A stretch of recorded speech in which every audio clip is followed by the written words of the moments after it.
Welcome to Voice Daily Finance, the most important news personalized for you every day.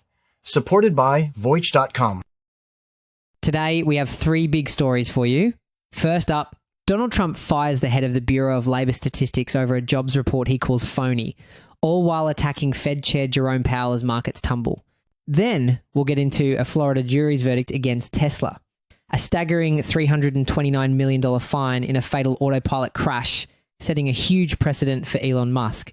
And finally, Trump drops a tariff bomb on Southeast Asia, hitting Vietnam with a 46% levy, and we'll look at the secret deal that's throwing Thailand's economy into chaos. Donald Trump just fired the head of America's top economic data agency, declaring on social media, "I believe the numbers were phony. I fired her, and you know what I did?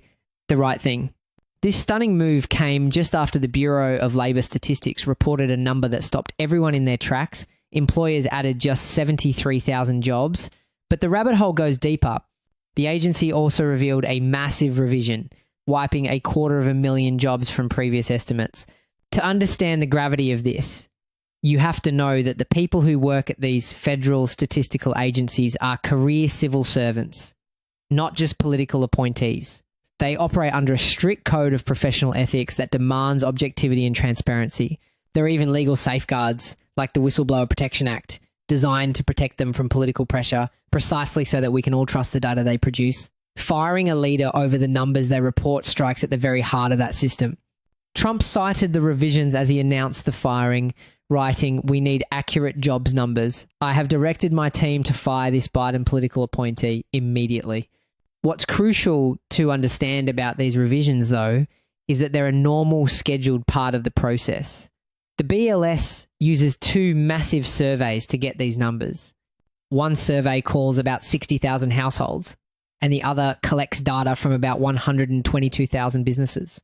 Because not everyone responds immediately, the first number is always an estimate. The revisions happen as more complete data comes in. So, while the size of this revision is large, the act of revising itself is standard statistical practice. As this political firestorm erupted, global markets were already in a nosedive. The cause? Renewed tariff threats that are set to push the average US tariff rate from under 2.5% to a staggering 17%. The S&P 500 sank 1.6%, the Nasdaq plunged 2.2%, and major indexes in Europe fell even harder. But beneath the market turmoil, there's another dynamic at play.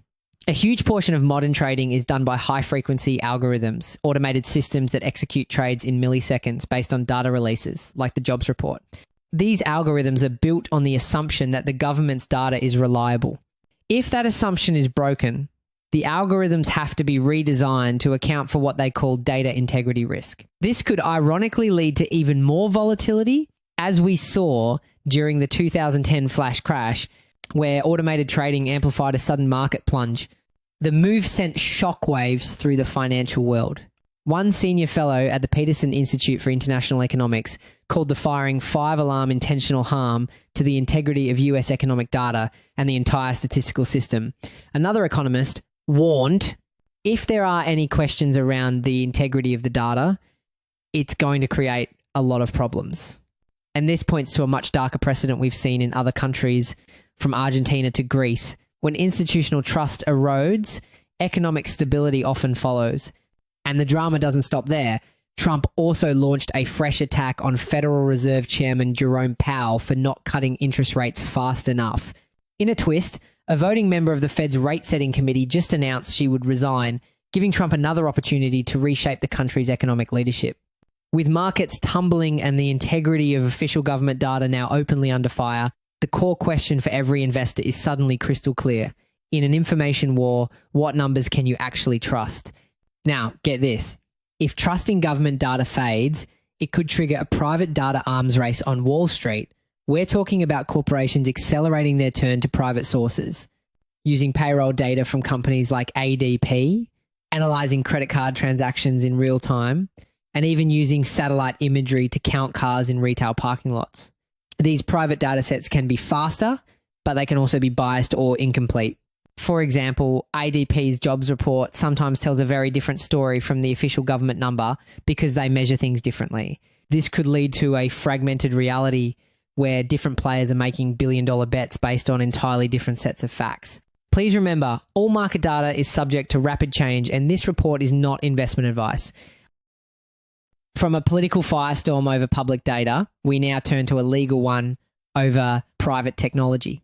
A Florida jury just slammed Tesla with a $329 million verdict in a fatal crash involving its Autopilot software. This isn't just about the money. The verdict sets a massive legal precedent. It's the first time an Autopilot-related case has ever reached a jury verdict against the company. For years, similar cases were settled out of court. Not this time.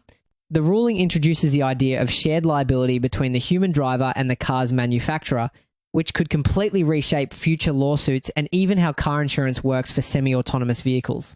The jury didn't just blame the driver or the company, they split it, finding Tesla 33% responsible. The plaintiff's attorney didn't pull any punches, accusing Elon Musk of misrepresenting the technology's capabilities and stating he propped up the company's valuation with self-driving hype at the expense of human lives. He went even further, declaring Tesla's lies turned our roads into test tracks for their fundamentally flawed technology. What the attorney is getting at here is something researchers call the automation complacency trap. It's a known psychological phenomenon where the human brain starts to check out when a system like Autopilot handles most of the driving. Studies by the National Transportation Safety Board found that drivers using these systems are far more likely to get distracted. You trust the machine too much, you stop paying close attention, and then you're out of the loop when the system suddenly needs you to take over in a crisis. The name Autopilot itself might suggest a level of capability that just isn't there yet, creating a dangerous gap between expectation and reality. Tesla is vowing to appeal, calling the verdict wrong and claiming it only works to set back automotive safety. The company maintains the driver was solely at fault, speeding with his foot on the accelerator, overriding the system. In a statement, Tesla was adamant. To be clear, no car in 2019 and none today would have prevented this crash. But that claim brings up a fascinating technical debate at the heart of the self-driving industry. Tesla's Autopilot relies exclusively on cameras and AI, a vision-only system. Many of its competitors, like Waymo, use a multi-sensor approach including LiDAR, which uses lasers to create a detailed 3D map of the world. In controlled tests, vision-only systems have been shown to struggle in tricky conditions like fog or even with confusing road markings, while LiDAR systems can often see right through those challenges. So there's a real debate in the engineering world about whether a different technology might have produced a different outcome. But the jury disagreed, ordering Tesla to pay the full $200 million in punitive damages, plus a portion of the compensatory damages, bringing its total bill to over $240 million. Wall Street reacted immediately, with Tesla shares dipping nearly 2% as the markets closed. This case was never just about one tragic accident. It was a direct challenge to the narrative that Autopilot is safer than a human driver. And that narrative is worth billions. Some analysts estimate that a staggering 77% of Tesla's entire stock value is tied to the promise of perfecting self-driving technology and launching a fleet of robo-taxis.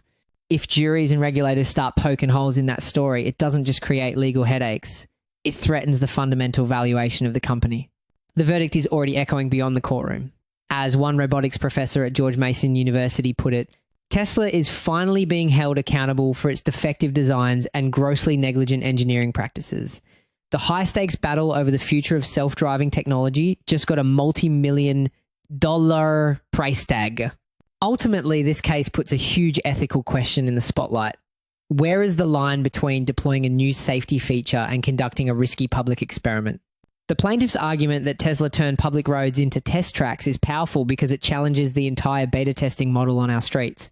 This verdict could be a signal that the public and the courts are demanding a higher standard of safety, perhaps even pushing for things like a standardized driver's test for AI before it's allowed on the road with all of us. Speaking of US actions with massive international consequences, the Trump administration has just sent a different kind of shockwave across the Pacific. Imagine waking up to a surprise 49% tax on your entire economic model. That's the jolt that just hit Southeast Asia, a region that exports nearly $500 billion in goods to the United States. Former US President Donald Trump dropped a tariff bomb with levies hitting 36% on Thailand and a punishing 46% on Vietnam. The reaction was chaos. One CEO of a major Thai electronics firm said he saw the news and thought, Did I see that right? 36%? How could it be? So deals are being cut, but the details are murky, raising more questions than answers. Vietnam, whose US exports make up a staggering 30% of its entire GDP, rushed to the negotiating table. The result? Trump claims their 46% tariff is cut to 20% in exchange for Vietnam allegedly dropping all tariffs on US goods. But here's a twist. The Vietnamese government has said nothing, and reports suggest they don't agree with those numbers. This has created what experts are now calling the Vietnam precedent, and it's a dangerous one for the region. Vietnam's authoritarian government can make these kinds of swift, opaque deals without the messy public debates you'd see in a democracy. This gives them a huge advantage, putting more democratic neighbours like Thailand and the Philippines in an impossible position, creating a potential race to the bottom where they feel pressured to accept bad deals just to stay competitive. The pressure is immense. The situation presents a fascinating duality within Thailand's industries. On one side, you have manufacturers desperate for a deal. The head of one polymer company pleaded, "Please, to our government, just get the deal so we can plan our business." But on the other, you have pig farmers terrified that cheaper US pork will wipe them out. And believe it or not, this isn't just about small farmers versus big factories. It's actually a battle between two titans of the Thai economy. You have the globally integrated manufacturing sector, which needs open markets to survive, clashing with politically powerful domestic agriculture giants like the massive Charoen Pokphand Group, who have a lot to lose from foreign competition. The government is caught right in the middle. But the fear goes even deeper than the tariff number itself. It comes down to a single word: transshipment. The US is accusing companies of routing Chinese goods through these countries to avoid tariffs, but the supply chain is so dependent on China that untangling it is nearly impossible.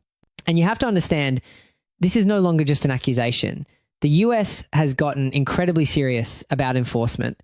US Customs just launched a revamped origin verification system that requires importers to provide incredibly detailed supply chain documentation.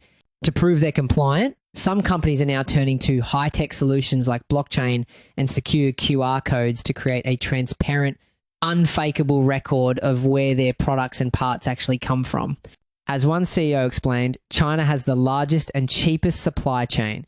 Shifting away is not a real option. This whole situation exposes the flaw in what's called a China plus one strategy, where companies try to move some production to places like Vietnam or India. The truth is, these countries simply can't replicate China's massive and hyper-efficient ecosystem. They often lack the comprehensive infrastructure, the skilled labour, and the low costs that make China a manufacturing superpower. The CEO is right for many critical components. There is no viable plan B. This leaves trillion-dollar industries and entire national economies in limbo, with one executive perfectly capturing the mood on Wall Street and across Asia. The trouble is, we don't know what the rules of the game are going to be, so we're all milling around, just waiting to find out how to play the new game. That's it for today on Voice Daily Finance. Follow, share, and stay tuned for daily updates coming your way tomorrow.